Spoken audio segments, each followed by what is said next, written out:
You're watching The Sports Objective, the podcast for Pirates.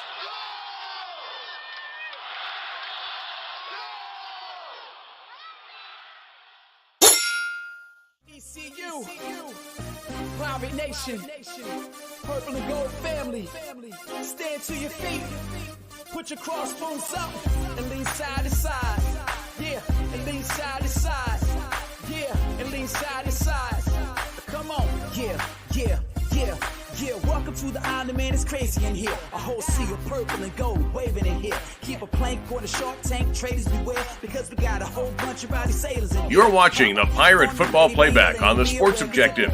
Join us every Sunday night on our YouTube channel and Facebook Live as we talk East Carolina football. Now, here are the guys. Great to be here on the Pirate Football Playback as Pirates get a big win, 47-45 and 4 overtimes over Memphis at Dowdy-Ficklen Stadium, the stadium right behind me, as a matter of fact. With us right now, the birthday boy had a great time to spend this afternoon in Goldsboro, as my daughter Mackenzie said, the big city of Goldsboro. It's Kyle from LaGrange. How are you? Wow, she was impressed with the ambiance and glamour that is Goldsboro. Easily impressed, but charming little town. Goldsboro's not bad at all. But good birthday weekend. Great time yesterday. Great time today. Huge win for the Pirates. You know, we have our hugest win of the year, most exciting win of the year, and Bubba and Matt, neither one are here to participate. Bubba's tired. Where's Matt? Has Matt not landed yet? He said he'd be home by 8 o'clock. Yeah, I thought he'd be home by 8, but you know. Well, you know what? Flights are flights. Sometimes you get delayed. But flying from Myrtle Beach to Hartford, then I guess he had to get from Hartford to his town. But exactly. It's a 2-man show tonight. So if anybody was looking for in-depth analysis from Bubba or a player's perspective from Matt, you're going to have to come back another time. We're going to have a great time. I promise you that. In fact, Kyle and I are ready to go, ready to rock. I tell you what, by the way, I want to give a big shout out, Kyle, to our good friend Kevin KK Walker, a great support of the program. Kevin's been with us for the last couple years. And man, what a great the L&K Custom Homes. Want to give him a shout out because they sponsor the playback and appreciate that very much. Kyle, man, we've had so much fun together this weekend, and it started with a great tailgate. We had a great time, and then, by the way, I want to give a shout out to Richard Allsbrook for coming by and his great wife Monica, who believes you like 100% of the time. She sides with you. She's a very smart lady. Yes, she is. I'll give her credit for that. You know, that's the thing is that you called it. So let's. You said the Pirates are going to win this game. They did. And one thing I was going to say, Kyle, before we talk about the game, how about this week? As you saw, the line is only 3 points. Yeah, it's up to 4.5. The last I saw, but it opened at 3. A little surprising to me, and that's not a knock on our team. That's more praise for UCF. They've been playing lights out. They've been playing lights out on defense all year, and their offense has really picked up the last couple of weeks. I'm hoping maybe they'll tick back down on offense. You know, who knows? But if they play like they've had the last 2 weeks, I think they're the best team in the league right now. And that's saying a lot. Cincinnati and Tulane are both in the top 25. Cincinnati's 19 this week, and Tulane's 25. I thought UCF would be ranked there 27th. They're just outside the top 25. We're going to have to play our best game of the year to win on Saturday. It's going to take a supreme effort, but I'm still trying to enjoy this one. This was a huge win. This was a must-win if there ever was a must-win. If we're going to get to a bowl game this year, we had to have this game. And we got it. It took 4 overtimes, 17-point deficit. And that's a good Memphis team, particularly on offense, and they got a good run defense. And Keaton Mitchell, you could tell he was back healthy. Keaton had his best game in weeks against a pretty good run defense. That quarterback from Memphis is really, really good. Puts up big numbers. And he had a good game yesterday. He made 2 ill-advised passes that cost them huge. One, obviously, a pick six. The other set us up for a touchdown right before halftime.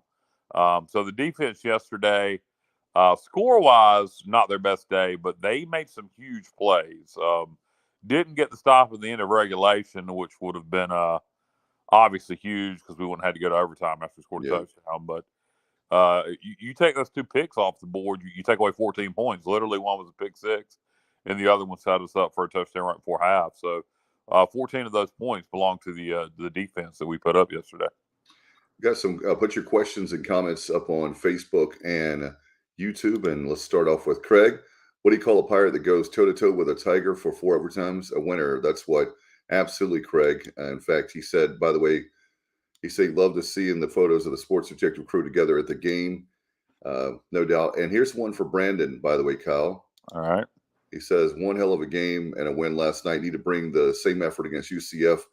More people needs to show up to fill up the seats. That's one thing that I was going to talk about is I was disappointed with the crowd last night. Kyle, you were there, and I was there. Bubba, Matt, it's about what I expected it to be by kickoff. I think what was the official attendance? Do you know? I need to look that up. I can look it up while you're talking. It looked like it was probably around 35,000 to me. But what I just don't understand is you're in a 4-point game at halftime. Mm-hmm. And half the crowd leaves. And maybe there was homecoming activities they had to go to. Maybe some of the old folks needed to leave so they could get home. But I've never really quite understood that. It ain't going to get no darker. Dark is dark. Whether you're driving it at 8 p.m. or 12 a.m., it ain't going to get no darker.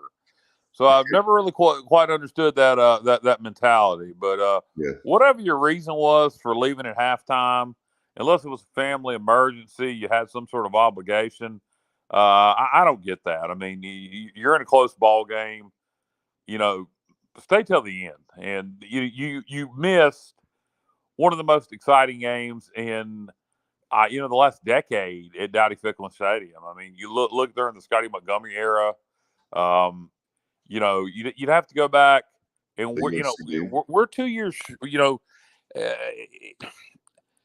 It would definitely be in the top 10, if not top 5, most exciting games in Dowdy-Ficklen in the last decade. And that was the Ruffin McNeil era, the Scotty Montgomery era, and so far the Mike Houston era. That's 4 overtimes. I mean, what a memorable ball game. And I would expect next weekend for UCF, coming off of a win, the crowd will probably be a hair better than this week. But before Bush ever going to need the same effort next week, no. We're going to need a better effort. We're going to need a better effort, or we're going to need, sometimes people don't take, well, no, what I was going to say, Dave, sometimes people don't take into account, sometimes the other team doesn't play well. So we either need our best effort of the year, or we need UCF not to play well. And sometimes that happens.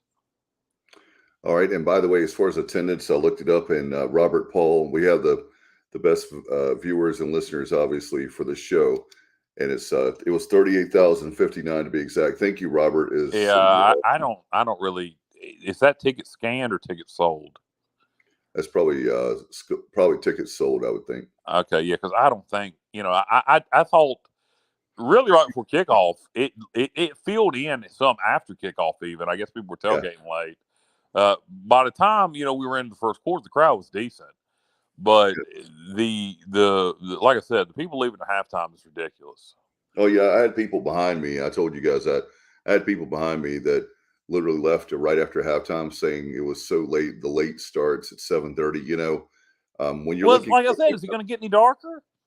Yeah, exactly. That's why I was by the way, we're going to talk about the great game. We have Lucky Larry is here. That's who he's going by there. We have it right here. Raising my hand. Why do we go for a 4th and 29? He says, please answer whose call with it. Yeah, the fake punt. Was it 4th? That was it. It was not. It was like 4th and 19. Okay, well, whatever it was. Yeah, that was a called play. I thought maybe Houston said he saw something on film that was going to be there. It was there, and so they took it. Here's the thing. I think they listen and watch the Sports Objective, and because I asked for a trick play. Okay. Notice that you said you helped me out with that one. It has to be the right time, and I just didn't feel like that. If it was 4th and 3, 4th and 5, it would have probably worked. But 4th and 19 was, and we were at our own. Was it 40-yard line? Yeah, it was somewhere around that. Yeah, it was. I don't understand that call at all. It was horrible, and even if you get it, you go, wow, what a gutsy call! Holy crap, I can't believe we got it. But to me, that is low risk. High risk, low reward. Yeah. Even if you get it, you're still around midfield. So I don't like to play. It didn't work, obviously, but you know what? At the end of the day, you can forgive that because who won the football game? Also, I think Houston at that point in the game was probably trying to create some momentum. Yeah, he said that. He was talking about with Houston. Houston was saying that Memphis is a very good football team, so they knew they were going to have to do that. And you know what? I'm happy they tried something. I just was disappointed. Bad time. The timing was what you talked about that. I mentioned about the trick plays, and you mentioned about timing. So both of us were right on that one. And by the way, I thought with the crowd that was there was very loud last night. So I have to give them credit. In fact, if you look at the north side and south side where Cal and I are, the original part of that's not the original part. I guess the south side is the original part of the stadium. But both those sides are about 17,500 each. And then you have the upper deck is about 8,000. You have the lower part is about 7,000. They've added another 1,000. So you can kind of like when you look at the stadium, we can't fault the Memphis folks. They didn't come. That's a couple thousand right there. Was it 3,000 seats up to that? I think. And if it was legitimately 38,000 and they all showed up and stayed till the end of the game, I think that's fine. I mean, but and like I said, even at kickoff, it was what it was. It wasn't a horrible crowd by any means. By the time we were playing the game, to me, it's just where did everybody go? I just, for the life of me, I don't understand it. I don't talk about it so late. Like I said, is it going to get darker? I mean, I understand most wrecks occur on Saturday night around 1 a.m. Maybe that logic if you're driving back to Charlotte or something. I just don't understand. I mean, it's Sunday morning. You got church at 11. I mean, you could probably skip Sunday school. You just got to be there by 11 a.m. I mean, it ain't like you have to get up and go to work. So I don't understand the logic. To be quite honest with you, Dave, unless it's some sort of rare occasion, like I remember I had the worst upper respiratory infection in my life in 2014, worse than COVID-19. This made COVID-19 look like a bitch. I mean, it was the worst. I don't know what it was, but it was horrible. Okay. And I had it all week, and it was the week where Justin Hardy was going to break the NCAA record playing Tulane. Oh, I remember that. It was in November. It was a cold day, and we had a late afternoon kickoff. And I told Jessica, I said, we're going to go to the first half. I'm sick. And I said, we're going to watch Justin Hardy break that record. Then we're leaving at halftime, and I'm watching the rest on TV. Otherwise than that, if I'm not going to stay for the whole game, I'm not going to go. I mean, why even go if your plan is to leave at halftime? Right. And that's the thing is that we'll get to the stats in a minute. Our very own Bubba to put that up. And here's the thing. Here's what I'm saying. Out of 52 weeks of the year, right, there's this year 7 home games. So 7, I don't even know, Bubba's the numbers guy, but 7 out of 52. And you take people like Bubba Rosenbaum, and the Rosenbaums coming from the western part of the state. Those of us that I got home at like 1:30 in the morning, and it was well worth it. The reality is, and you missed the best part of the game. Sometimes, like last year, college, I had a 30-year high school reunion, and it happened to be on a game, and I left at halftime and listened on the way. But most of the time, I'm going to be there. And here's my thing: we are a great fan base. We have a great coaching staff. We have one of the best game day atmospheres ever. For me personally, yes, I'm gonna if Lucky Larry. I know they bought the tickets, but give the tickets to somebody else if you can't make it, and let them go to the game and enjoy it. Because for me, we need Rowdy Dowdy to live up to his reputation. Yeah, well, and like I said, to me, at the beginning of the game, I don't think the crowd was horrible. It just got that way, but too many pauses to be focusing on the negatives. Well, yeah, the defense with the picks, the second half overall, the overtime, the last drive of regulation. Excuse me, our last drive of regulation. I'll get it right in a minute. Our last scoring drive of regulation was masterful. Great clock management. I heard some people commenting, Houston let us score. Maybe we should have just almost took a knee and played for the field goal. Have you seen our kicking unit this year? I don't give a damn if it was at the 1 yard line. If we'd have done that, I'd have shot somebody. Are you kidding me? Get in the damn end zone and score.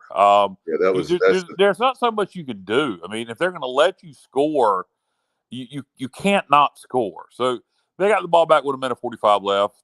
Unfortunately, our defense couldn't get a stop.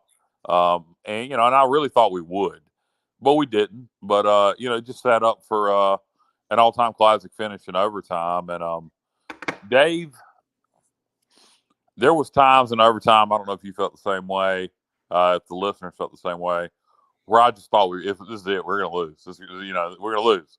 When we didn't get our 2-point conversion in the second overtime, and then Memphis scored and went for 2, and I thought, okay, they're going to win it here, and then we stopped them.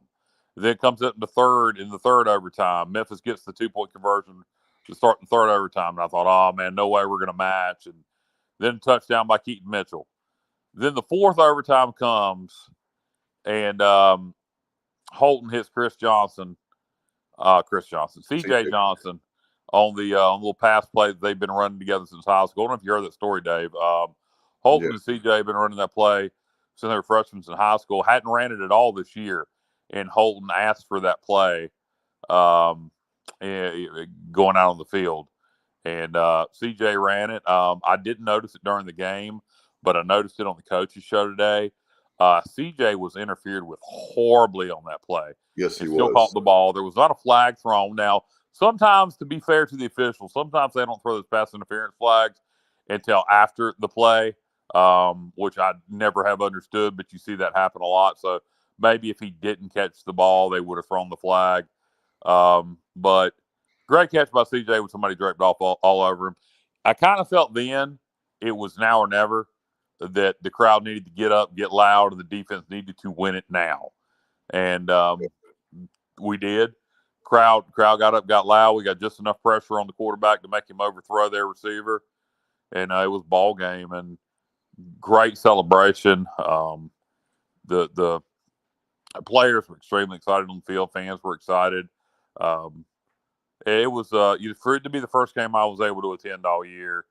It was fantastic. Fantastic finish. No doubt about it. And let's go through. I know Bubba's put some stats up for me about Zay Winstead. If you're at the game, he was the MVP. That's what they. Yeah. By the way, nothing against Zay, Isaiah Winstead. I love Isaiah Winstead. The MVP of the game should have went to Keaton Mitchell, in my opinion.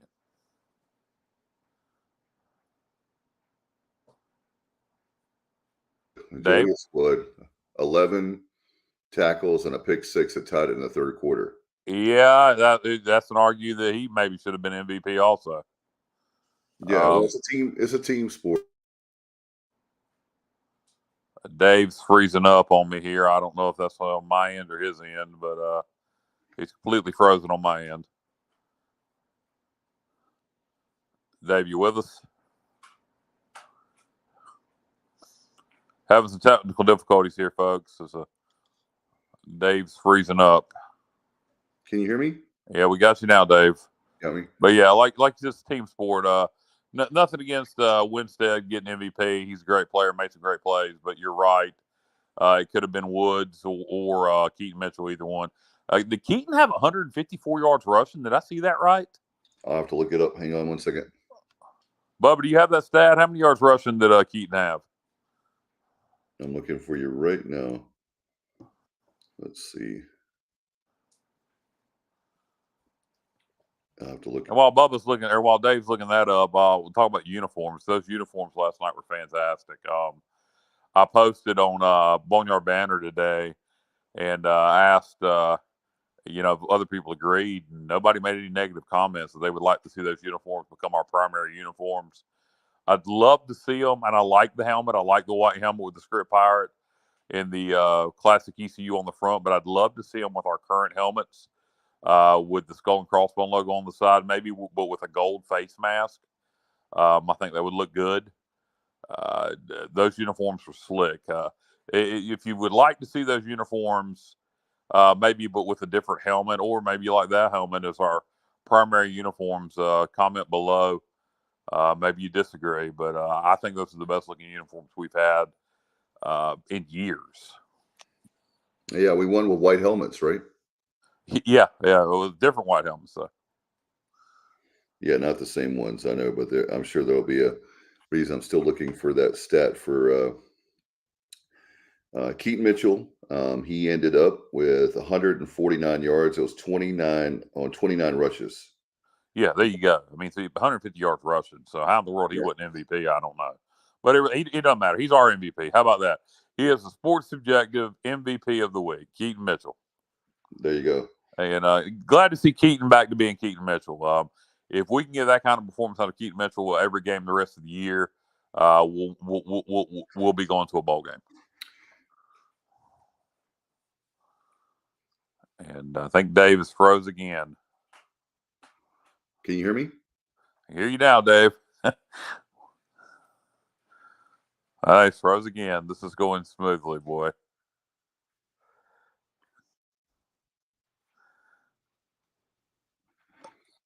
There you go, Dave. You're back with us. You're moving again. Yeah, but best game of the year and the worst podcast of the year.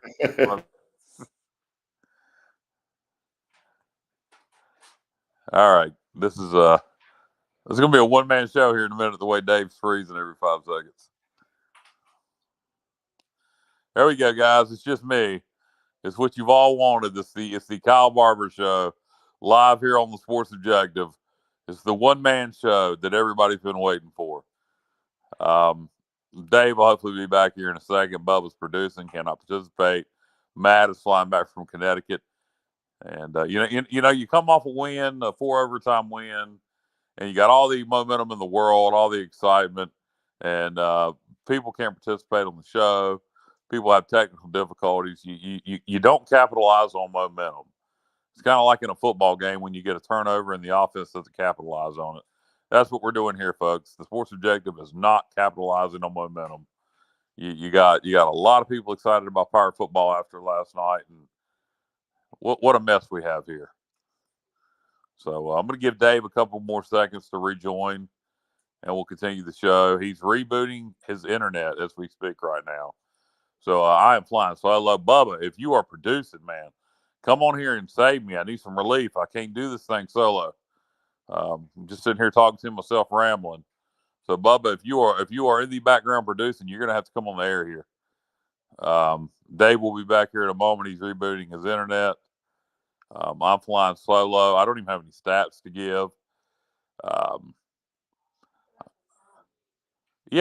about last night, everybody? Listening to the reaction, my wife just brought it up. There's Bubba. Bubba's going to come in and save the day. Bubba, I was about to bring up Backstreet Boys. I Want It That Way. Did not expect the crowd to react that much to that song and sing along. Is that going to be a new tradition for ECU?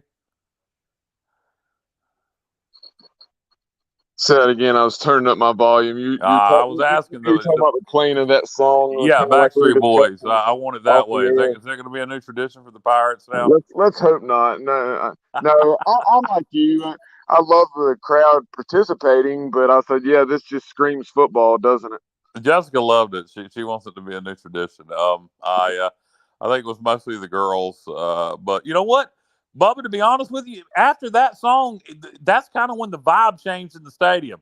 At that point, it was kind of iffy. And after that song, things kind of started rolling. So you can't argue with success, can you? Yeah, talk about Larry says I'm tired of Cotton Eye Joe. But speaking of rolling, you take a look at Seth Hennigan from Memphis. Had a very good night, 27 to 37, 407. But Yeah. he did have the 2 picks. We were able to sack him 4 times. Obviously, the first pick set up our second score right before the half. That was huge. Obviously, with the momentum, and that game went from 17 to nothing with just under 2 minutes left to 17-13. Because I was talking to a few fans right around me in section 4, just saying, hey, 17-0. I said we really got to put a drive together here, because otherwise, Memphis can get the ball back right here at the end of the half. Yeah. And they get the second half kickoffs. And so exactly. all of a sudden you could have been looking at, 27 or 31-0 or something. But man, how the complexion of that game changed in about a minute and a half. It was huge. The nice drive from the Pirates, and then the pick and taking advantage of the pick. As I brought up earlier, defense last night not stellar, but they made huge plays. The pick right before halftime that set up Holt Naylor's touchdown pass, and then the pick six in the second half. 2 huge plays, 14 points right there, and you're right, at 17-0, all the momentum going Memphis' way to score 2 touchdowns, even with the missed extra point or whatever happened on that play. Yeah, since you brought up the PAT, we did not miss the. I mean, yes, the PAT was not successful, obviously, but just to clarify for anyone who may have been listening and not watching, he never had the kickoff. Didn't see it on replay. It was as simple as, our holder did not catch the snap. It was a perfect snap, and we just failed to catch it, so we weren't even able to attempt to kick it. Yes, kick operation failure. Last night, the young man, what is his name? What's the new kicker's name there, Bubba? Andrew Conrad, I believe true freshman out of East Forsyth High School in Kernersville, North Carolina, just outside of Winston-Salem. Perfect on the night, because you can't put that one on him. He never had a chance to attempt it. Made a very short field goal. Yeah, had some pressure kicks, man. To put us up 23-20. Yeah, pressure kick there, and in overtime, them extra points are pressure kicks. And he made his 1 extra point attempt in overtime. He made his extra point attempt at the end of regulation. So good for him. And Coach Houston said Owen Dapper will be back at some point, and I truly believe that. But nice job by him last night in his first chance, and he took advantage of his opportunity. And Dave's back with us. I rebooted my internet. Hopefully, pay a lot of money for it, so hopefully it'll work. And anyway. And like Mike Houston brought up in the post game, hats off to Owen Daffer. He did a good job, on the kickoffs. I know we had at least a few touchbacks, and he didn't hang his head, no longer being the place kicker. And hats off to him for the job he did as kickoff specialist last night. Yeah, and I'm not inside Owen Daffer's head, but he might have needed a break. He clearly had been in his own head, and it had been a struggle. Now, what do you do with Holder? You change Holders last night, and he screws up. A good snap. Actually, it was still the same Holder. It was still Luke Larson. Okay, so Larson was Holder all game. Okay, Brock Spalding did not. Okay, I don't believe he played in any any capacity. Be it. Yeah, I knew he didn't play receiver after he was talked up all week. What is that about? But you did see. I don't know. What the thought process, what went into that is. But you did see Josiah Hatfield, who had played sparingly. 5 or 10 snaps. For the most part, he came in and played 50 or 60 snaps last night, maybe even 65 out of our 80 offensive snaps. Kerry King, anytime he's got on the field, has made a play. Last night, a huge fumble recovery. He's got to be on the field more. Yeah, Kerry King had 2 catches for maybe 15 or 20 yards last night, and like you mentioned, a big fumble recovery, and I think he played 20 or 25 snaps.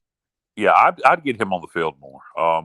Josiah Hatfield has all the playmaking ability in the world, but he doesn't make plays. I mean, he had some short catches last night, and it was good he caught the ball, but he's not getting much yards after catch. It's kind of what you want out of him, and maybe in future games he will. We don't know how bad Jalen Johnson's hurt, if that's going to be an ongoing thing, but good last night to see some different receivers get some playing time, and you got to wonder. We changed kickers. Luke Larson's still holding. Will we see a new holder next week? Because you can't have him, continually screwing up things like that. No, and we have the 50, and guys, we've talked about so many times this year when you look at the schedule. In fact, Lucky Larry, if you can put that comment at Bubba, he was talking about the winnable games. Yeah, well, I was going to go back to that here in a little bit after we finish talking about last night's game. Okay. But anyway, what I was going to talk about is the 50-50 games we have, coming up, but we'll get that in a second about his question. But when you have 50-50 games, one little mistake, and this league is so great with parity that one mistake can be the difference of winning and losing. So we can't have an extra point. What is that, Bubba? 5 or 6? It's at least 5. That's 6. 6. Yeah, 6. Yeah, so 6 extra points. That's 6 points we didn't get that we should have. That's usually automatic. So we've got to – Luke Larson's got to go. Everybody's been picking on Owen Daffer, but I think Luke Larson's 30 years old. And, he's – Well, he can punt, but if we can there's got to be somebody else that can hold. And Luke's punting has gotten better as the year's gone. But we need to work. We need to try somebody else at holder. I'll agree with you there. But Kyle, go ahead, Bubba. A moment ago, you brought up the term playmaker when discussing Josiah Hatfield. Talk about Keaton Mitchell. I think y'all may have already referenced some of what he did last night, but should have been MVP in my opinion. Keaton finished with, like Dave mentioned a moment ago, 149 yards on 29 carries, 3 touchdowns, some tremendous runs, particularly after halftime. And you think about in that third overtime, we were in a tough spot, and that 2-point conversion because Holton had gone through his other options, and he the only thing he could do was either run it or throw it out to Keaton in the flat. And when I saw that Memphis defender breaking, I was like, oh, make him miss, Keaton, make him miss. And about that time, as soon as he caught him, the Memphis guy overran him, and Keaton walked in. Actually, if you watch that play, I mean, he made a move, but I mean that Keaton waited for him. Right, that's what he allowed him to overrun him, and then he just stepped inside the pylon. It was very rope-a-dope. He waited for him to come after him, then went. Right, and it was very, very, very very hitty play by Keaton. And Keaton had another big run in overtime, going toward the boneyard. Yeah, where he cut it inside. Made like 3 Memphis defenders collide almost. Yes, that was right there in front of me. Yeah, Keaton played.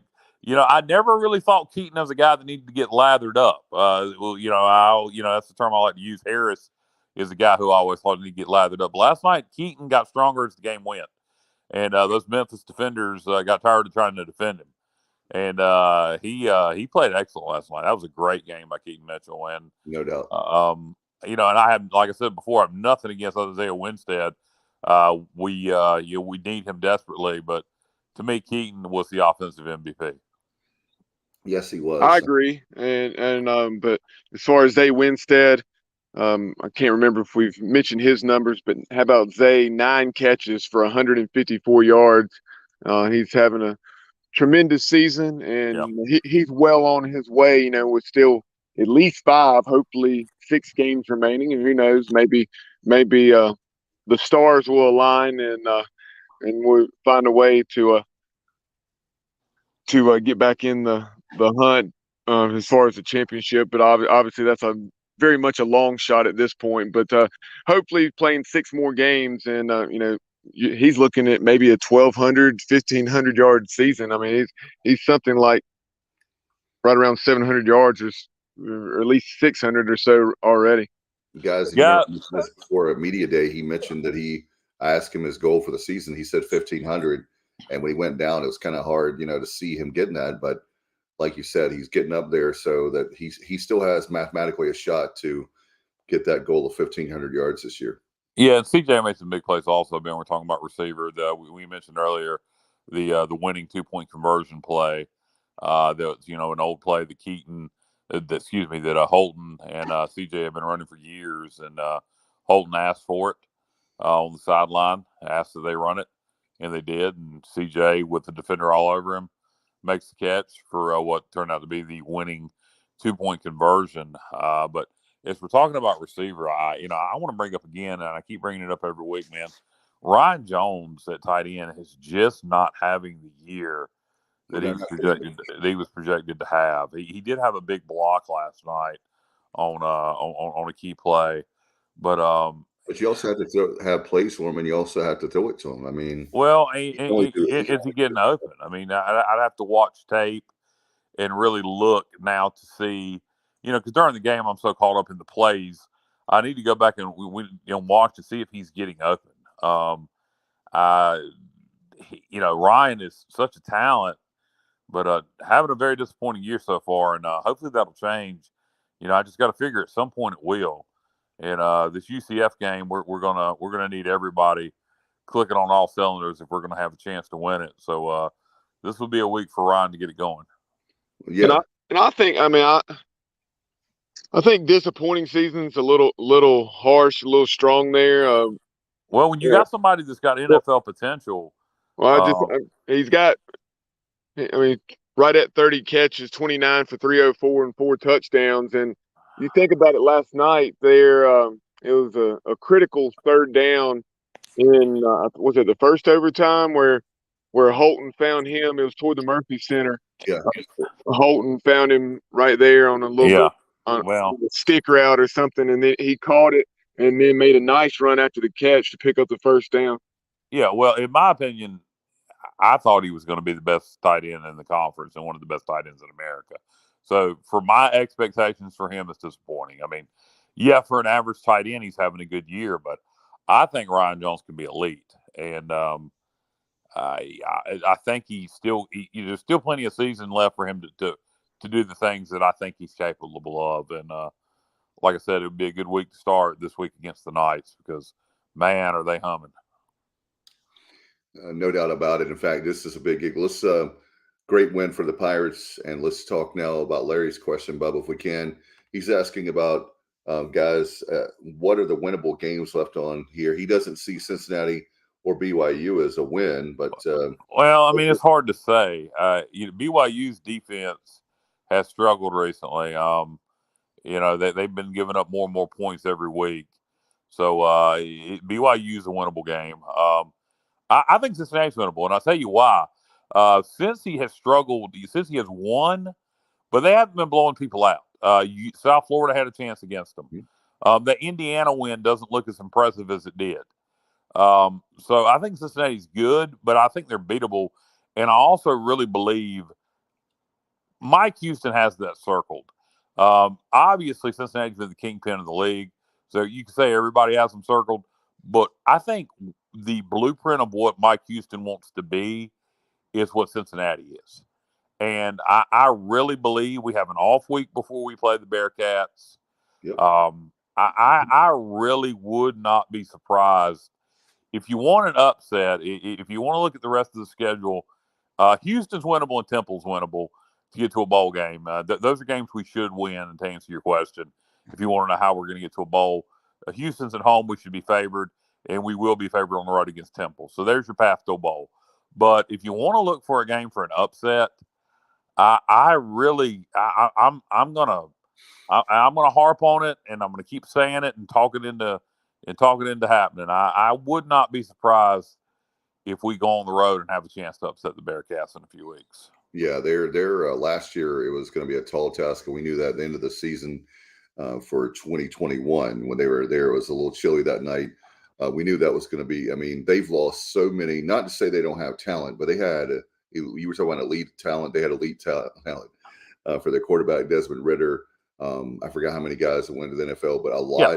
And a senior-led team because of COVID, and of course they made the playoff. But if you look at it this year, do they have talent? Of course, but there's a difference between good and great, and I think that's what it is with Cincinnati. They have good talent, but last year and the year before they had great talent, and that's the difference. Well, I think they have great talent this year. I just think they're very inexperienced. But like I say, they're beatable. They are beatable. They're a one-loss football team. They're number 19 in the country, and they deserve all the accolades they're getting. But I do think they're beatable. Right now, I think UCF is playing the best football in the league. That is a very tall task this coming week with the Knights coming to town. And that line opened to 3. I think it's up to 4.5 now. I would expect it to go up even more. 6 or 7. Yeah, maybe at least 5. It's going to take our best performance of the year to beat the UCF Knights this week, and maybe we'll get just that, our best performance of the year. But to me, they should be in the top 25. This week, Tulane was 25th, Cincinnati was 19. UCF was 27. They were the second team in the receiving votes category, so number 27. They should be in the top 25. To me, if we beat the Knights, it's a watershed game. If the fans want to rush the field, I wouldn't bother me one bit if we find a way to beat the Knights this week. We had a hard time beating them in recent years, and everybody has. Yeah, I know that. I'm just saying, it's not like when people, it's funny. Our fan base, they're not happy. We won the game. Come on, we won the game. Well, I think most people are happy that we beat Memphis. What I don't understand about some of our fans is the people that say, well, it took overtime to beat a team we were a 6-point favorite against. Well, the line opened at 3, and then it went up to 6. I said it all week. There was no reason that we should have been a 6-point favorite or a 5-point favorite even. I said it all week. It made no sense. You were taking on a 4-2 football team who had lost to Ole Miss and lost by 1 point to Houston. That's their only 2 losses. And, literally, Mike Houston, and this is not a knock on Mike Houston, this is just a fact. Mike Houston had beaten one team that's finished with a winning record at Dowdy-Ficklen Stadium since he's been head coach, and that's SMU. So this Memphis team will likely finish with a winning record. Now, we beat Marshall on the road. We beat Memphis on the road last year, but I mean in Greenville. So, ODU may finish with a winning record this year also, but that was a huge win last night. I don't care what the spread was. That spread to me was stupid. I thought it was an even game, and it appeared that way based on what happened last night. And by the way, back-to-back years, we go to overtime with Memphis. How about that? That's right. Another great point. And like you're saying, Kyle, I mean, that Memphis team, 4-2, and the stars had to align just right as far as the way Houston finished that game for Memphis not to be 5-1. That's a good football team we beat last night. No doubt. And so the spread was stupid to me, and it would have been great to win in regulation. And I'm disappointed the defense didn't get the stop in regulation, but it sure did make for an exciting conclusion to the ball game, and nobody's going to forget that game, that's for sure. But as far as the defense is concerned, we talked about, yes, Hennigan was able to throw for a lot of yards, a little over 400, but we did pick him off twice, and one went for a score, the other one set up a score, as we've already discussed.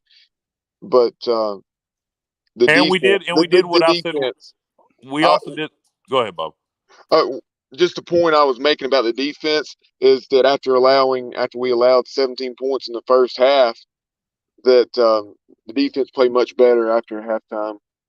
Yeah, they played great in the second half, except for that, the last drive of regulation. But I said, pointed out this past week, and it's kind of been what Memphis has done some this year.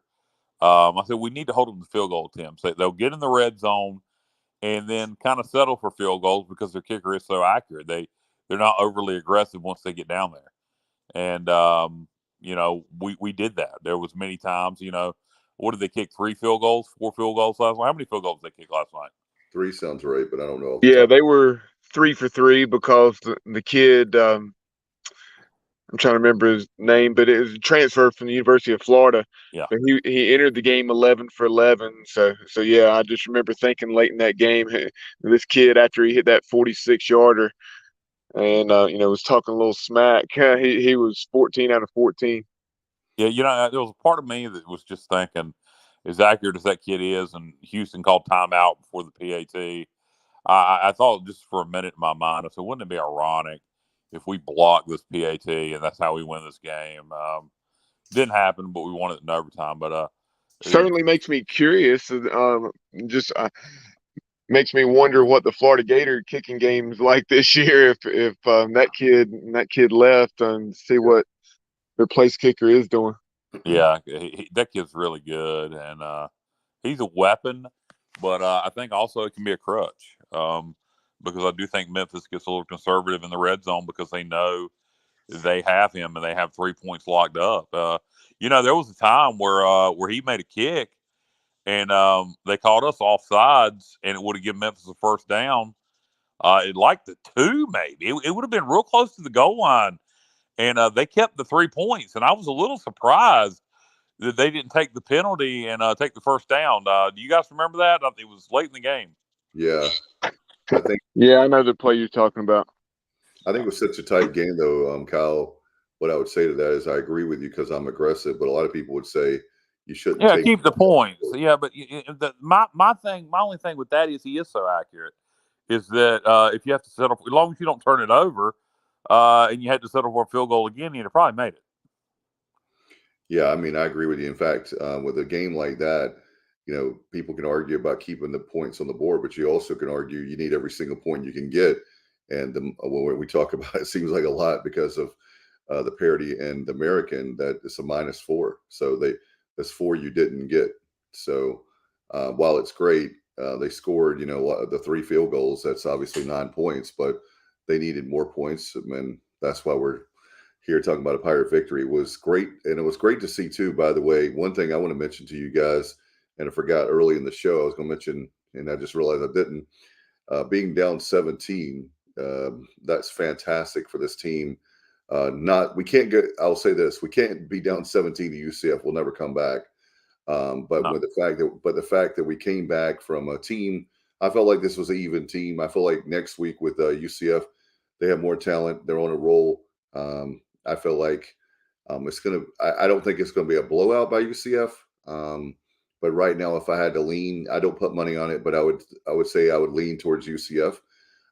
I believe in our Pirates, but man, what was it, guys? 70 they put on Navy? Temple. I'm Temple, sorry, Temple. Yeah, 70. Yeah. So it's, I'm not saying Temple's I know they're a bad football team. Well, what's scary about UCF is their defense has been good all year and really good. And now their offense has started clicking the last couple of weeks.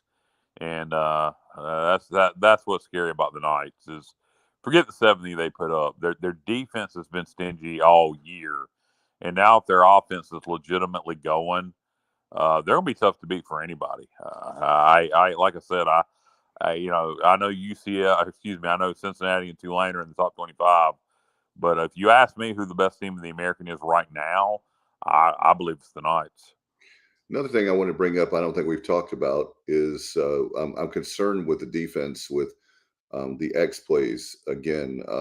Bubba, I know there was one. Was there one for 40 yards last night?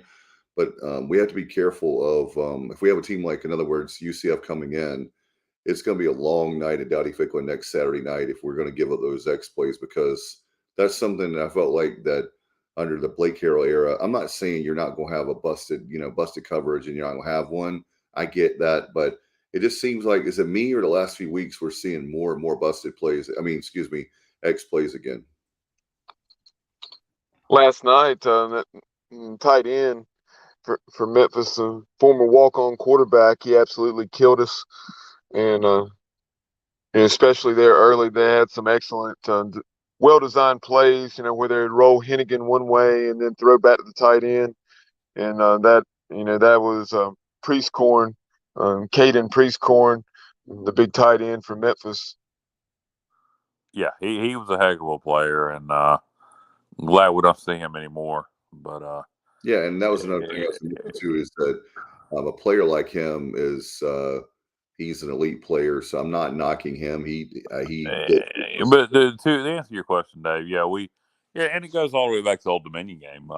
We will give up big plays in the passing game, and and we made some big plays last night defensively against the pass with the picks. But if you look at the last drive of regulation, it was one big pass play that kind of put them in position to score to tie it and take it into overtime. So it kind of is what it is. But UCF is going to test our secondary, and their quarterback is also very mobile. Robert Dedrick brought that up, Kyle, talking about John Rice Plumley, former Ole Miss Rebel who also played baseball for Ole Miss, and obviously, East Carolina fans know what a quality baseball program Ole Miss has, so that tells you something. That he's good enough to do both of those at Ole Miss, and he's going to be doing both. I believe. I think he intends on playing baseball as well for the Knights, but and John Rice Plumley, because of when he transferred, was unable to play baseball for him this past spring. But that adjustment period, early this season, they were struggling a bit on offense. New pieces with Plumley at quarterback, but he has certainly, seemed to be hitting his stride now. They've put up 109 points in their last two games, 39 against SMU, and like Dave mentioned, 70 against Temple. And some of the playmakers they have at the skill positions, guys like drawing blanks on their name now, but they have tremendous talent at those skill positions, and we certainly have our hands full this weekend. Ryan O'Keefe, and then also Johnny Richardson. Yeah, the Knights have playmakers. They're a hell of a football team, offense and defense. And like I said, we kind of beat a dead horse here, repeating ourselves, but we're going to have to play our best ball game of the year. To get back to this week's game, I mentioned the uniforms earlier. Fantastic. I love those uniforms. Bubba, didn't really get your opinion on them. What were your thoughts of the uniforms? I thought they were our best uniforms in years, and I'd love to see them with our current purple helmet with a gold face mask. That's pretty much how I feel, Kyle. I love the uniforms as they were.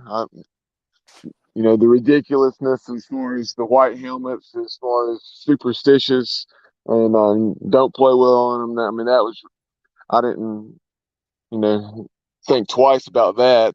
But I'm like you. I prefer a purple helmet. So that would be the one thing if I was nitpicking. I love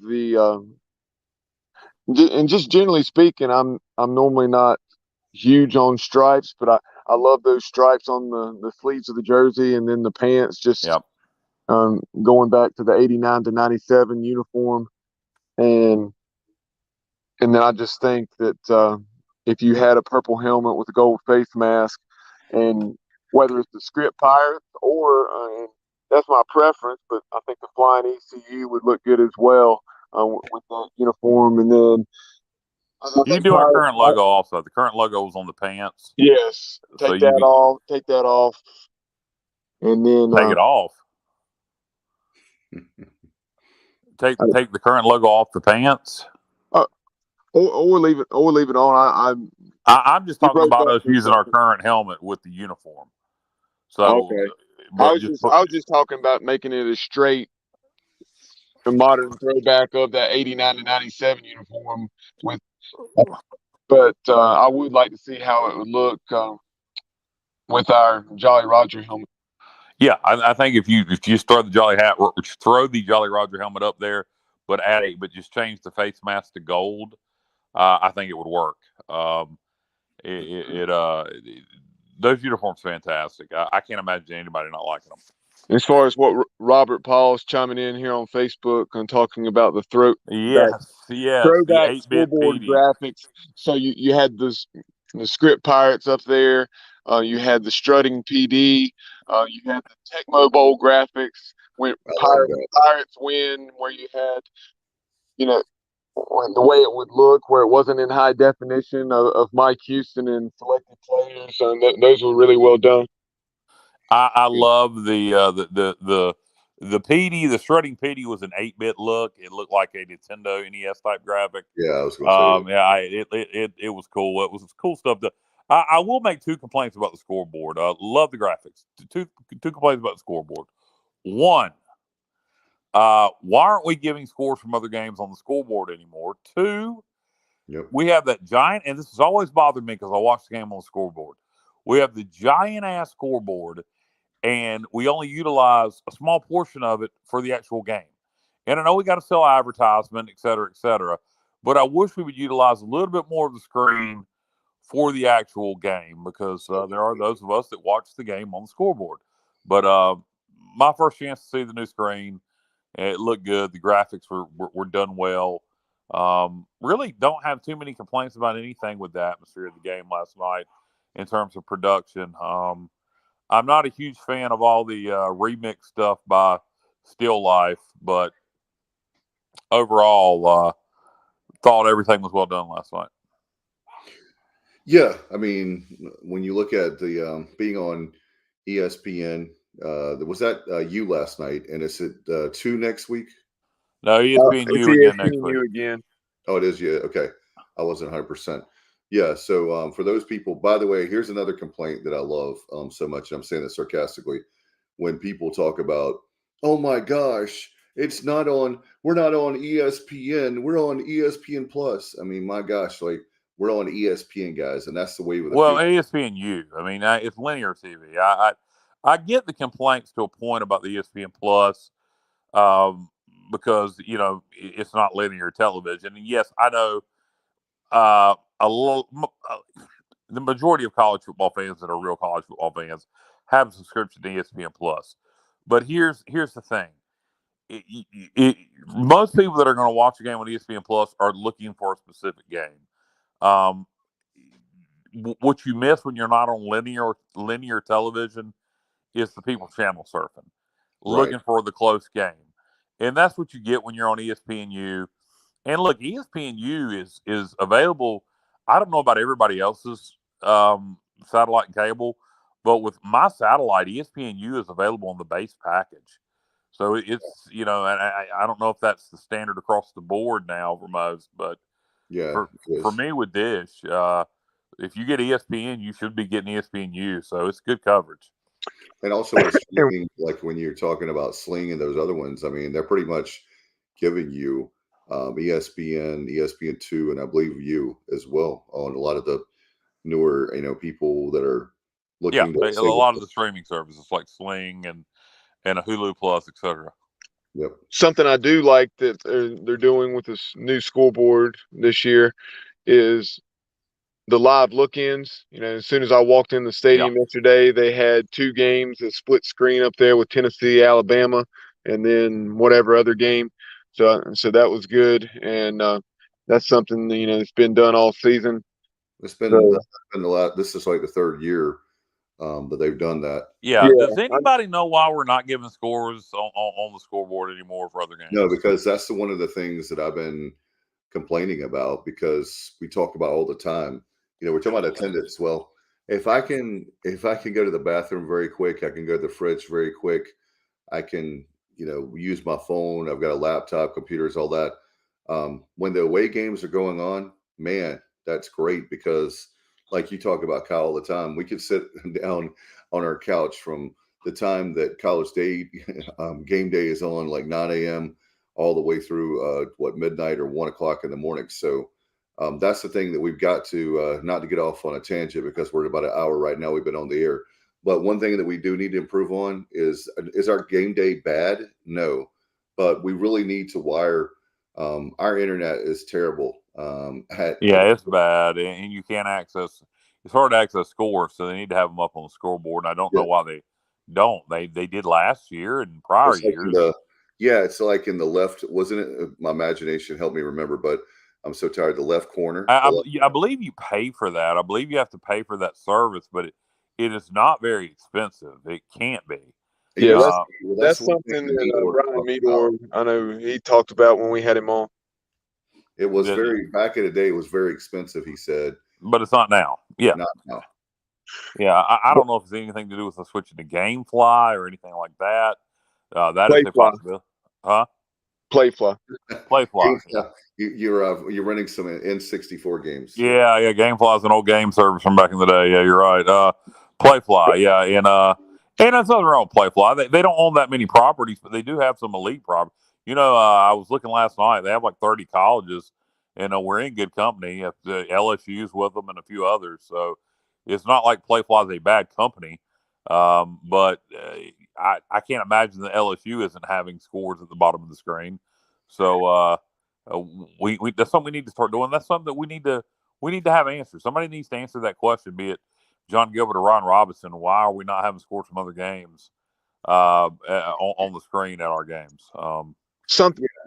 Something else as far as ESPN Plus. While we're on that topic, I'm sure a lot of our viewers already do this.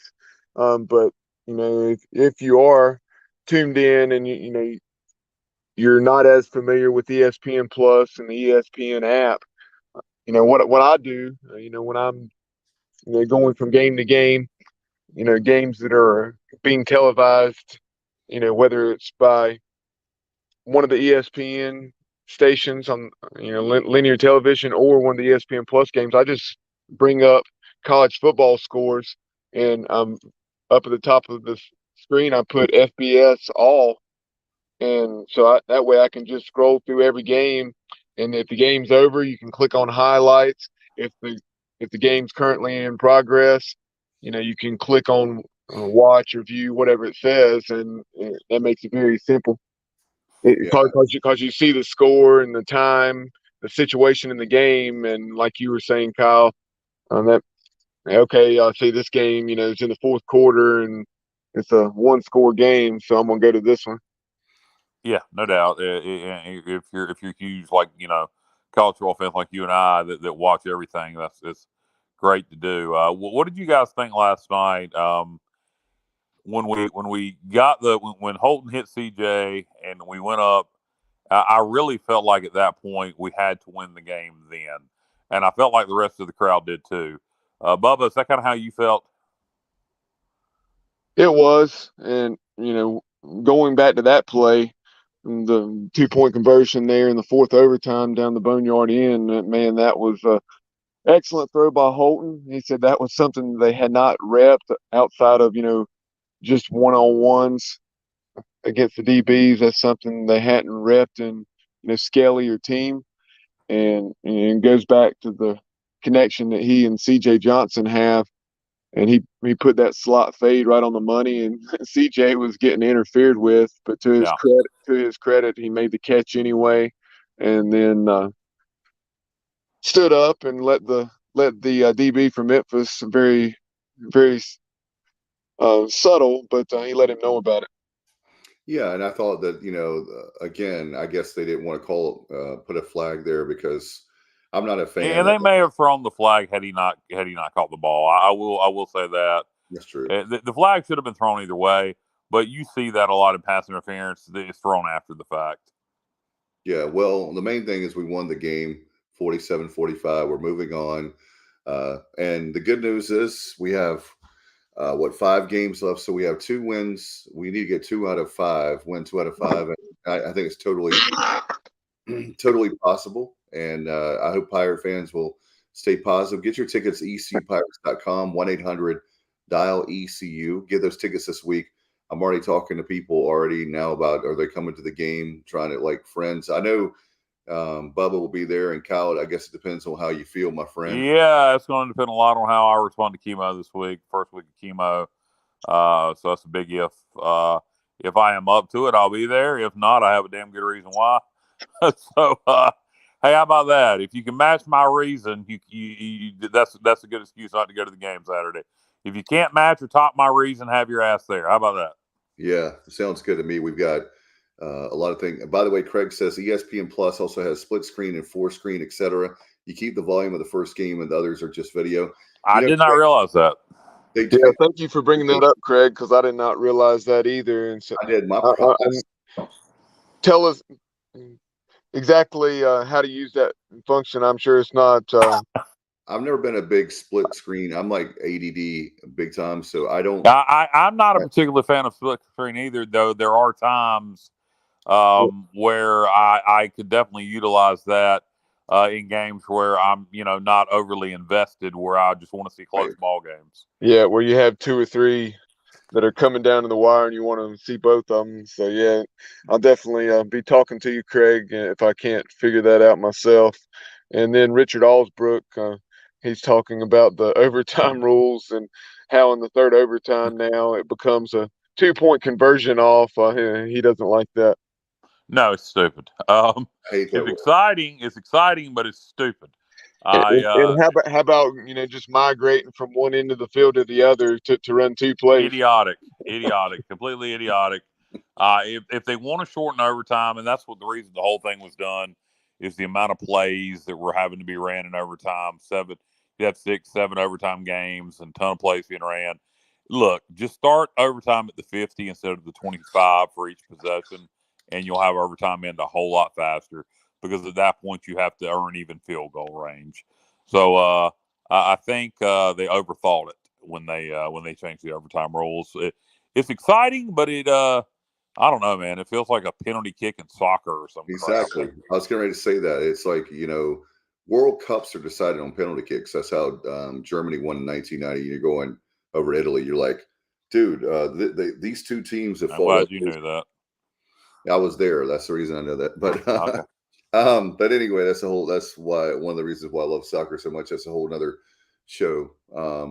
Craig says, at least on my Xbox, you hit the X button that allows you to add multiple games to the screen. I assume there's a way to do it on other consoles. Okay. There you go, brother. Hey, Craig is a great man. You're an Xbox guy. I know Bubba's an Xbox guy. Kyle, I don't know. Are you an Xbox guy? You're damn right I'm an Xbox guy. That's my favorite thing. Oh, you mean video games. I'm an Atari guy, Dave.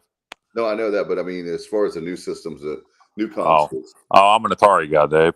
I don't have a current system. I got my Atari 2600, my Atari 7800, my Nintendo NES, my Sega Genesis, and loads of old school games. That's my preference, and that's the way I like it. Good games only need 8 Good games only need 8 bits. Well, Craig Doucette, the official tech facilitator and consultant of the Sports Objective.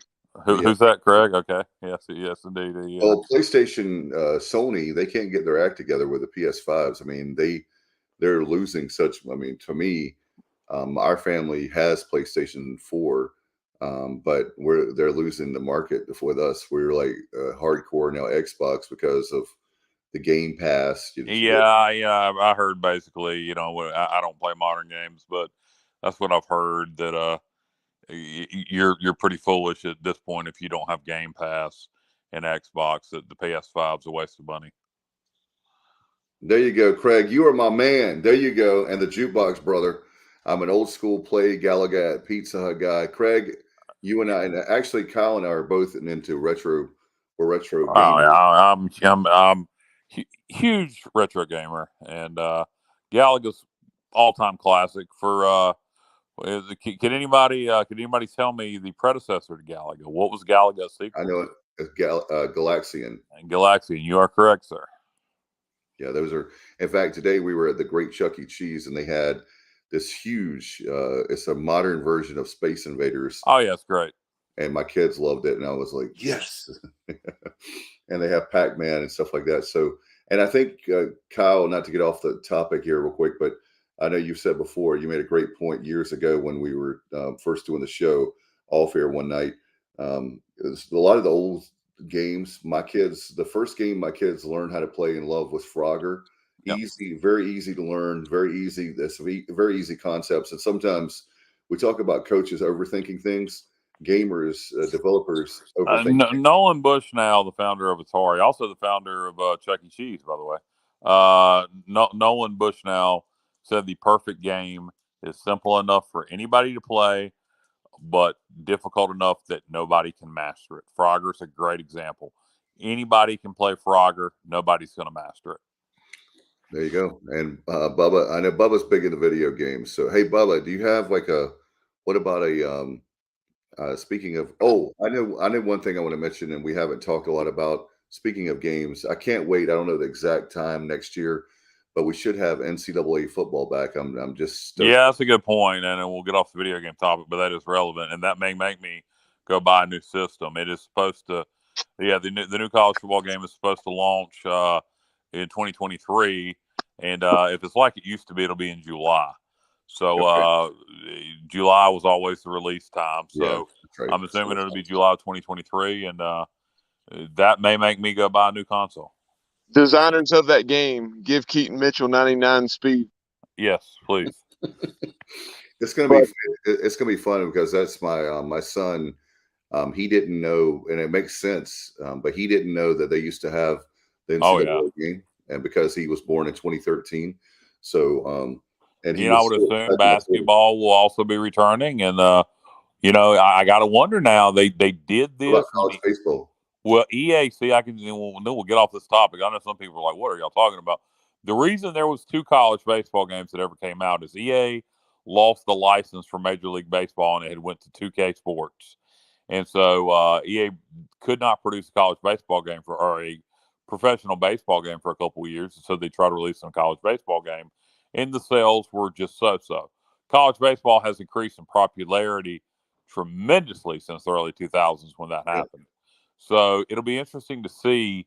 Obviously, college football is going to be back. College basketball will be back. It'll be interesting to see if they come out with a college baseball game again, because the market is probably there now to carry it. It's definitely ripe. In fact, Bubba puts, if you're watching live on the archive, the American Scoreboard, let's shift now back to football. And Bubba, I know exciting week right around the league.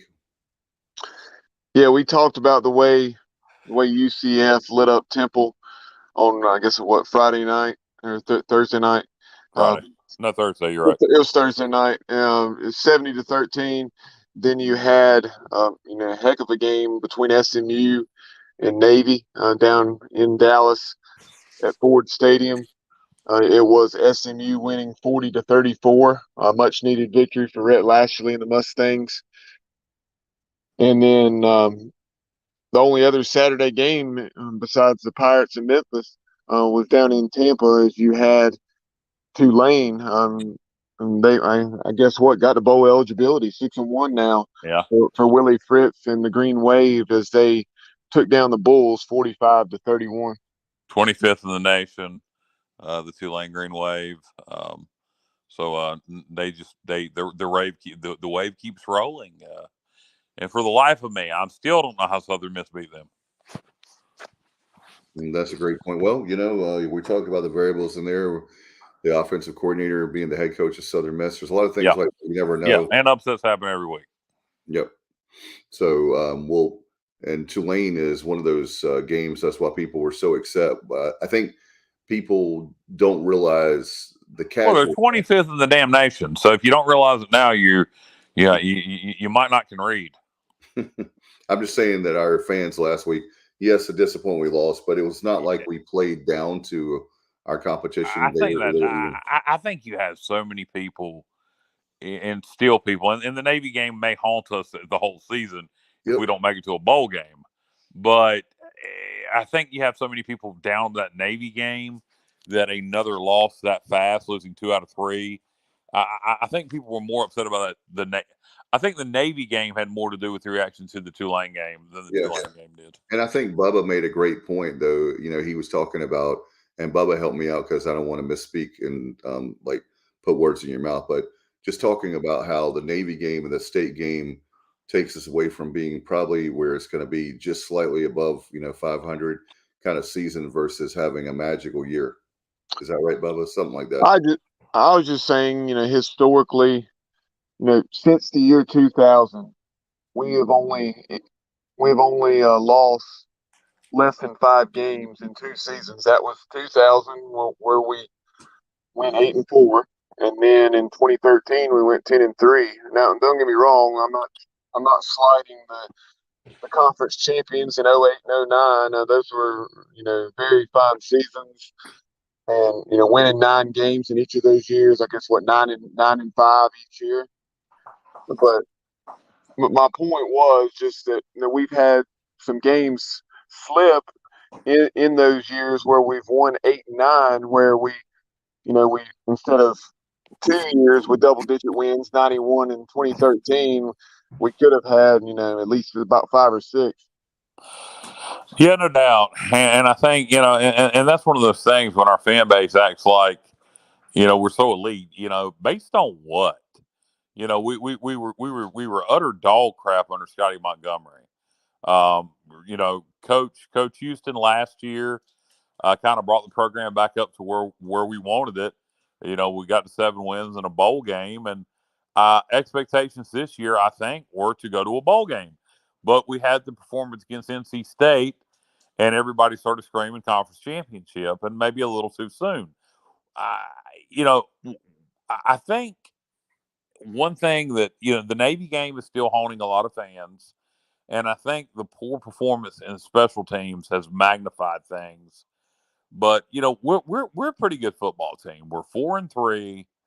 Got a nice win over Memphis. That Old Dominion game, that Old Dominion win's looking pretty good right about now. They beat the Chanticleers for 49-21. Yeah, that was one of the surprises of yesterday. Is that I didn't even pay attention to that game because I thought Coastal was going to roll them, and I'm glad I was wrong on that. But I really thought Old Dominion didn't stand a chance in that game. Not that they're a bad. I'm not saying they're a bad team. Well, I'll tell you something. I was talking about that game last night to my buddy Craig out of Memphis. Southern Miss had a big win. We were talking briefly, and it came to me all of a sudden why I think Old Dominion won that game. Coastal was undefeated, but Coastal had played arguably the weakest schedule in college football. Old Dominion had played a murderer's row. They had played Virginia Tech, East Carolina, Virginia, Liberty, all in a row. And they were battle tested, whereas Coastal was undefeated but had played absolutely nobody. So I think that maybe had a lot to do with what happened yesterday. What? Just off the top of my head, I'd say the top team that Charleston Southern. Well, Georgia Southern. Yeah, Georgia Southern. Charleston Southern. I meant to say Georgia Southern. But to your point, they had also played ULM, and they had only beaten ULM by 6 or 7 points. Yeah, they had struggled against almost everybody, and like I said, the toughest opponent they had played was Charleston. Lord have mercy, Georgia Southern. And Georgia Southern was a hell of a win yesterday over James Madison, by the way. Another upset. James Madison was number 25. So, I was just going to say one thing I told you guys I was going to briefly mention because I know we're going to do the college football scoreboard and get out of here. But that rule, that archaic rule of James Madison not being allowed to play for a championship, and I know they were undefeated when we were talking about it last night or yesterday afternoon, but it's ridiculous. They should be able to play for a championship and play for a ball game. It doesn't make any sense. Moving up from FCS to FBS, the transition year, not being able to play for a bowl game or a conference championship makes no sense because you're moving. I think it's 1 year. You're moving up. Okay. So why you would not be allowed to play for a conference championship or a bowl game? I get it if you're moving down from FBS to FCS, but you're at a disadvantage theoretically when you're moving up. So why would you not be allowed to play for a bowl game in the conference championship? And it's a shame. James Madison this year, unless they win their appeal, I believe they're already filed the appeal with the NCAA. And so unless they win their appeal, they won't be able to go to a bowl game. And they may win their appeal. I wouldn't be surprised if they're allowed to play in a bowl. Yeah, and it makes sense to me because I told you guys, even though I'm not a App State fan, look at them. I mean, they had so many years in a row that they had a bowl. They move up, and I feel like you said, Kyle, it's not a matter of. I think they said something like, "What if a team has a good year or a good team, so they move up to FBS, and then and then after that good quarterback or those good players are gone, they move back down. Well, that's a choice they make. I mean, I think that's who said that? I read it in an article yesterday. That's completely idiotic. Who would do that? Who would move up to FBS for 1 year and then move? Exactly. That they said they were. That's why it was something to that effect. Because I said that's the dumbest. Well, then that's a rule that's just like you said, archaic. It is completely idiotic. That rule needs to be done away with. James Madison, and I'm worried about East Carolina, but JMU needs to be able to play in a bowl game this year. Yeah, it would be the same difference as and just like I said, Appalachian State several years ago had to sit out, and it was ridiculous. So, but Bubba, I know we're talking college football. For me, very quickly, Dave, I just wanted to answer Richard's question here. Yes, Richard, the Campbell win does count toward bowl eligibility. Yeah, that's been that way for years. You can count one FBS win for every year towards bowl eligibility. That rule was changed. Yeah. Oh my God, like 20 years ago. Yeah, what did I say? FBS. Yeah, you can count one FBS. They knew what you meant. Yeah, it's probably been changed. How many years, Bubba? 15 at least. A long time. It used to be, Richard. Back at one point in the 90s, it didn't count. Then the rule was changed where every 5 years. 5 years, okay. And then it's been at least 15 years now that you can do one a year every year.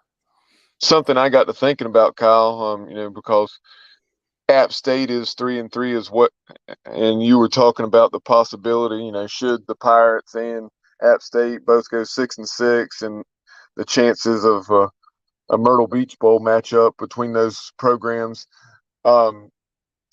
Just looking at App State's schedule, this was odd. I can't remember what exactly caused this. They're in the situation we were in Coach Houston's first year, where we had 2 FCS games when we played both Gardner Webb and William & Mary.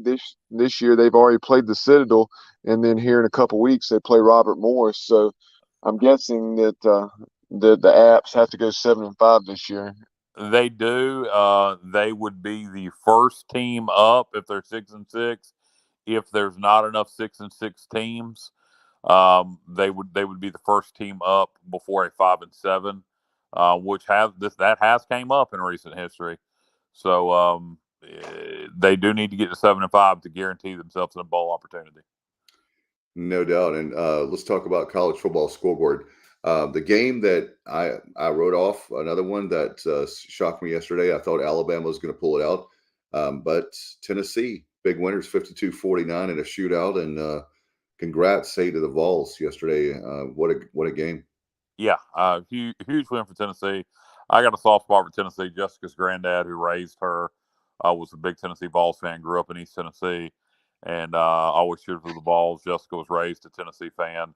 So I have a soft spot for the Vols. Don't care for too many Power 5 schools, but I hope Tennessee wins the SEC. So glad to see them beat Alabama, and they took the goalposts down and threw them in the river. I don't know why they did that, but whatever. They can afford to replace them, that's for sure. But good for the Vols, and I was made this point last night. I was talking to the buddy I mentioned earlier, Craig. I said, boy, whoever Tennessee plays next week, that's an upset waiting to happen. Well, guess who they play, boys? UT Martin. How perfect is that? They got an easy game after they play Bama, because anybody else in the SEC, that would have been prime for an upset. So the gods are looking out for Tennessee this year, the college football gods, as they have UT Martin after they play Alabama for, so you got to figure no chance of an upset with that one. So perfect timing for the Vols, and be interesting to see. It's going to come down to them, Georgia, for the SEC East, and hopefully the Vols can get it done. No doubt about it. And I like Craig's. I know we're talking about the scoreboard. Did you see that, Bubba, Craig's comment on Facebook? He said we should play JMU at Wake Forest as a make your own bowl, in quotes. We should have it sponsored by Chipotle, almost equal distance from both schools. Football and gold. Well, I hope I hope we're in a bowl and we don't have to make our own bowl. But As we've seen last year, there's no creativity to try to get us to a bowl game if we're not there otherwise. We could have went to the Sun Bowl last year. Instead, we let Central Michigan go. Yep. But is what it is. Don't want to bring up things from the past, But certainly hope to God after last year and getting that bowl game stolen from us that we get to 6 wins to get to go to a bowl this year. Holt Nailers deserves to go out as the bowl game winner. No doubt about it. And, that very thing of I think the reason why you bring it up is to let the administration know, don't make that happen again. And I'll just say this really quick, looking at the time, have a contingency plan. They were talking about logistics. Well, our football program never makes money on any bowl. Name one bowl we've ever made money on. We don't make maybe that one, but there's most of the time we do not make money. We lose money by all the logistics of how many people we have to go, et cetera, hotel rooms, food, all that stuff. So, well, we didn't lose any money on this bowl because the conference covered it all for us. So it turned out we could have went to the Sun Bowl and been all right. But it is what it is. Hopefully, look, nobody's canceled anything for COVID so far this year. So let's hope to God that don't happen during bowl season. No, it won't, because we hopefully unless we're playing Boston College. But I digress. Let's talk about some other games. NC State going down. No surprise there, not having Leary as their quarterback. But I tell you what, I know that I was telling Matt, because Matt's a Northeastern guy. I'm happy for Syracuse. That's another team we should be playing that we played years ago that I would love to see back on the schedule. But Syracuse having a huge year, and I have to tip my hat to them. What a great year so far. Yeah, good win by Syracuse. Nice to see NC State go down with or without Leary. So the Orange continue to have their best season in years. Another one in the ACC. The Tar Heels beat Duke yesterday in a God, that game used to always be last game or next to the last game of the year. It should be. And here it is. Here it is being played in October for the battle. What is that? What is it? The Battle of? Is it something? Is it the Battle of the Bell? Okay. Yeah, the Victory Bell. Victory Bell. Okay. So Tar Heels beat the Blue Devils, and any other scores of notes, guys, that we need to mention before we get out of here? Guess where? Dino Babers. We talked about him in Syracuse. Guess where he's? They go to Clemson. So we'll battle the Orange. Yeah, we'll see. And that's a game that Syracuse has given Clemson some issues.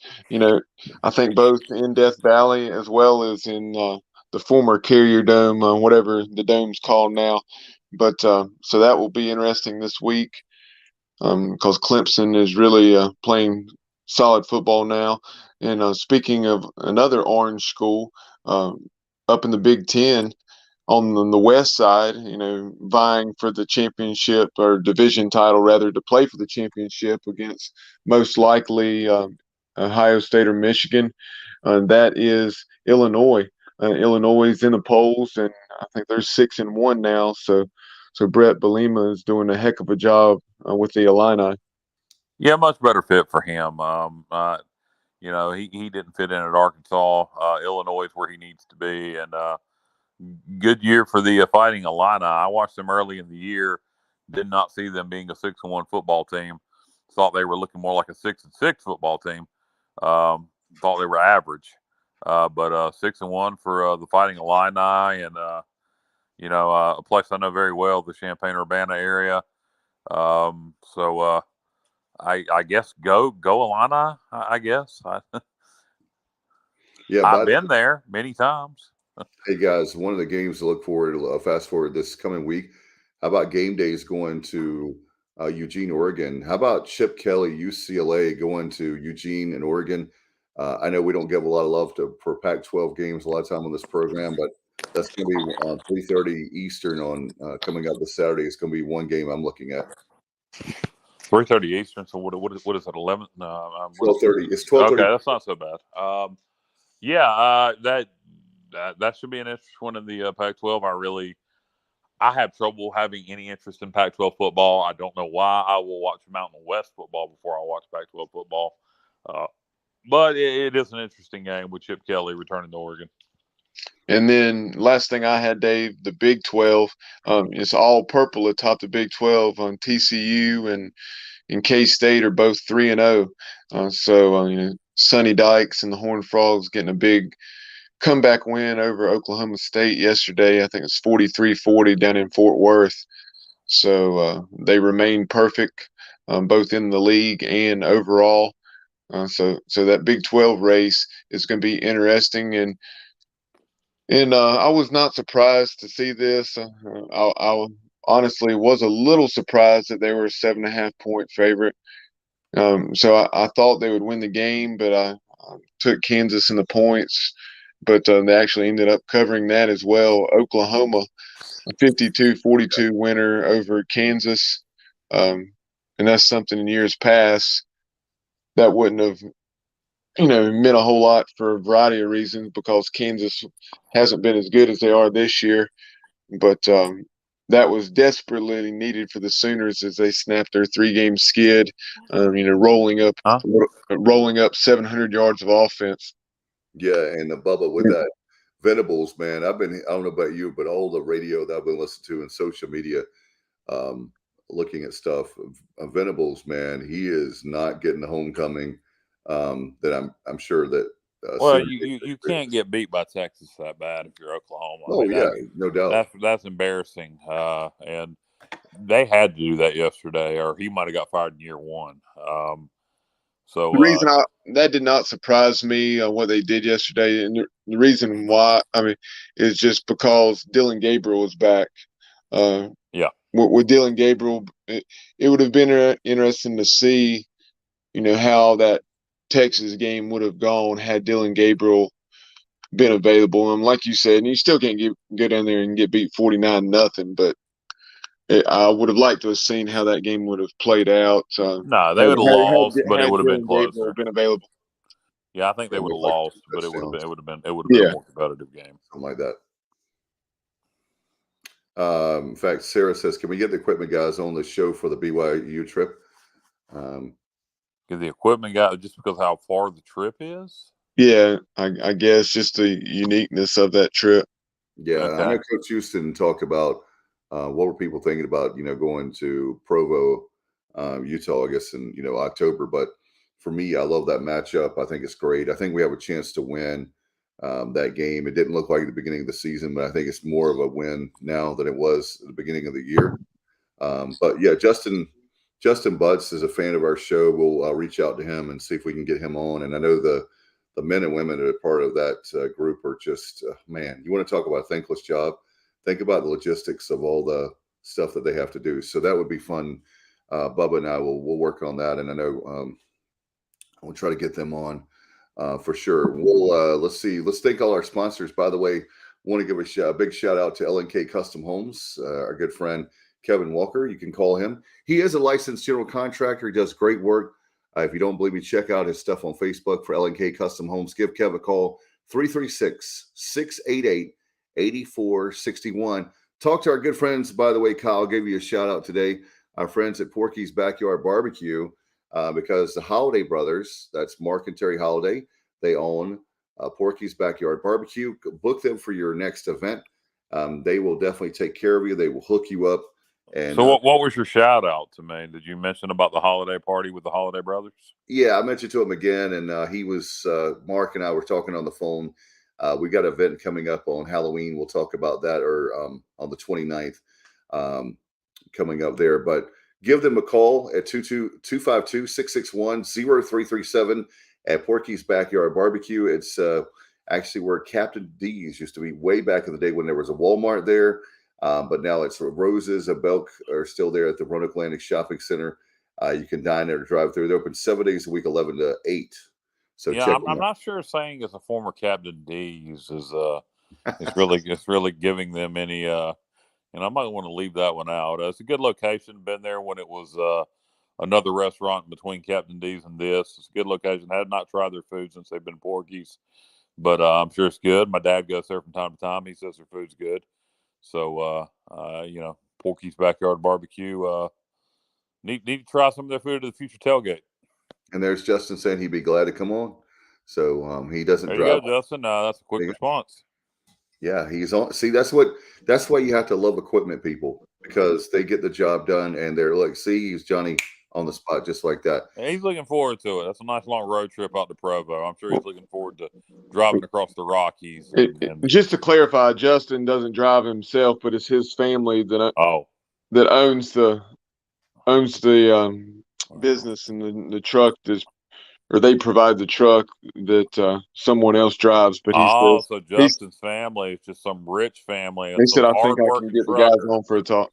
Some hardworking truckers going to have to drive across the country while Justin reaps all the rewards. That's it. Right. And finally, speaking of reaping all the rewards, that would be our good friends at pgxgloves.com, because they have excellent stuff, guys. You got to check it out. Go there and right, Kyle. I mean, I know how much you love pgxgloves.com. Yeah, I love them to death. pgxgloves.com. Go there, get yourself some custom gloves. Maybe your kids play softball. Maybe your kids play football. Get them some custom gloves. Have them shine out there on the field. Have all their teammates be jealous and want to know where they got their custom gloves. Maybe you're a golfer and you want to go out there and you want something on your hands besides the standard golf clubs you can buy on the shelves. You want something custom. You want something cool. You want something that is you. Go to pgxgloves.com. Get yourself some custom gloves.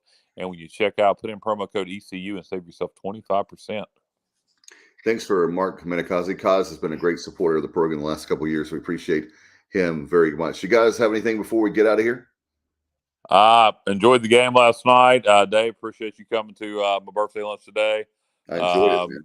So a big week ahead of me, guys. Keep me in your thoughts and prayers, everybody out there in podcast land, as I start chemo tomorrow. And hopefully I'm not throwing my guts up at this time tomorrow night. I'm not either, man.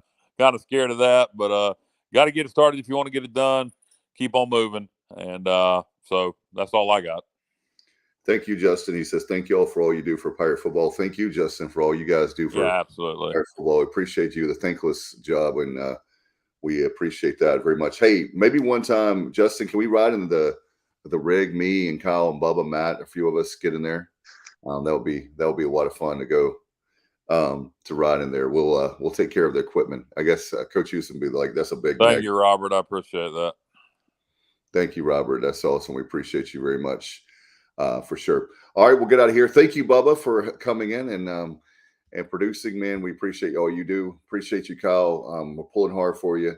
And Justin says, heck yeah, come on. So, Kyle, let's work it out, man. You and I, that would be fun. 18 wheels and a dozen donuts. I could do a lot of Shrekker songs. I'm not doing that. We'll get out of there. Bubba's going to kill me if I don't. You guys have a Teddy bear. There you go. Red, so fun. We'll get out of here. Have a great night. See you guys. Go Pirates. All right. You've been watching the Pirate Football Playback on the Sports Objective. Join us next Sunday night on our YouTube channel and Facebook Live as we talk East Carolina football. Follow us on social media at The Sports OBJ on Twitter and TikTok, at The Sports Objective on Instagram. Please like and follow our Facebook page and subscribe to our YouTube channel. As always, we appreciate you listening to the show. Go Pirates!